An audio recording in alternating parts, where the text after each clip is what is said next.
বাংলাদেশ একটি দুর্যোগ প্রবণ দেশ হওয়ায় দুর্যোগ ব্যবস্থাপনা ও ঝুঁকি প্রশমনের উপর বিশেষজ্ঞ তৈরি করার উদ্দেশ্যে ঢাকা বিশ্ববিদ্যালয়ের institute of disaster management and vulnerability studies 2012 সালে প্রতিষ্ঠিত হয়। এটি সামাজিক বিজ্ঞান অনুষদের অধীনে পরিচালিত হয় এবং এই বিভাগে মূলত প্রাকৃতিক ও মানবসৃষ্ট দুর্যোগ মোকাবেলা, ঝুঁকি নিরূপণ, দুর্যোগ ব্যবস্থাপনা কৌশল, জলবায়ু পরিবর্তন, পরিবেশ সংরক্ষণ ও টেকসই উন্নয়ন বিষয়ে পড়াশোনা করানো হয়।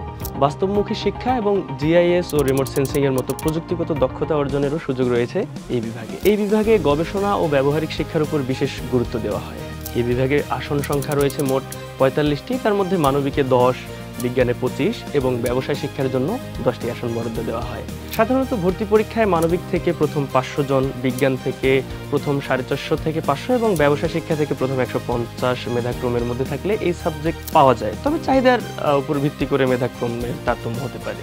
শিক্ষার্থীরা বিভিন্ন এনজিও, পরিবেশ ভিত্তিক গবেষণা প্রতিষ্ঠান ও সরকারি প্রকল্পে ইন্টার্নশিপ করতে পারেন। জিআইএস, ডাটা অ্যানালাইসিস ও দুর্যোগ মডেলিং শেখার ফলে শিক্ষার্থীরা ফ্রিল্যান্সিং ও কনসালটেন্সি কাজ করতে পারেন।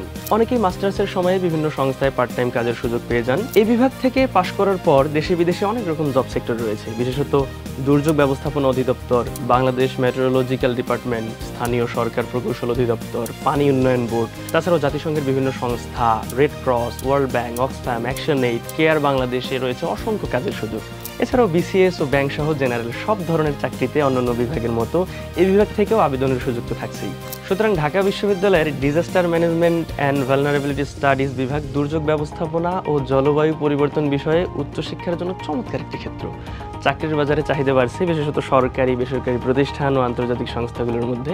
যদি কেউ পরিবেশ ও দুর্যোগ ব্যবস্থাপনা নিয়ে কাজ করতে চান তাহলে এটি একটি চমৎকার ক্যারিয়ার অপশন হতে পারে।